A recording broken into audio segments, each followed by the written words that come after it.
What if I told you? The smallest light you ignore today could be the only thing saving you from your darkest moment tomorrow. In the ancient, poetic city of Shiraz, where silence itself felt like poetry, a man walked whose words would outlive empires, Sheikh Saadi. That night the city felt unusual, not just quiet, but empty in a deeper way. The streets had no voices, the wind carried no comfort, and even the shadows seemed heavier than usual. It was as if the world had stopped trying to speak. Saadi walked slowly through the narrow streets, listening not to sound but to absence itself. Then he saw him.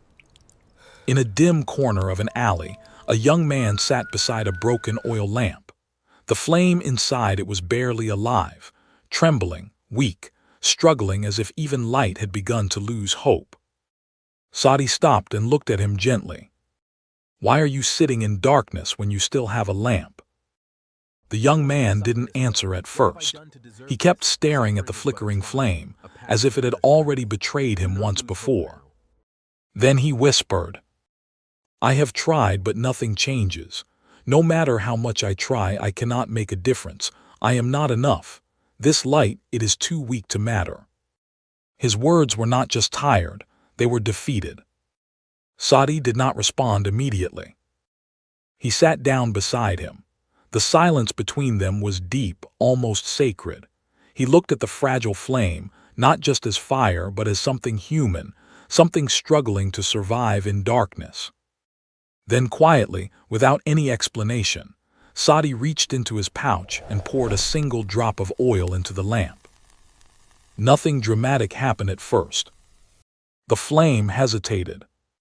It flickered as if deciding whether it still had the right to exist. Then slowly it steadied. Then it grew. Then it rose higher, warmer, brighter, until the darkness around them began to retreat.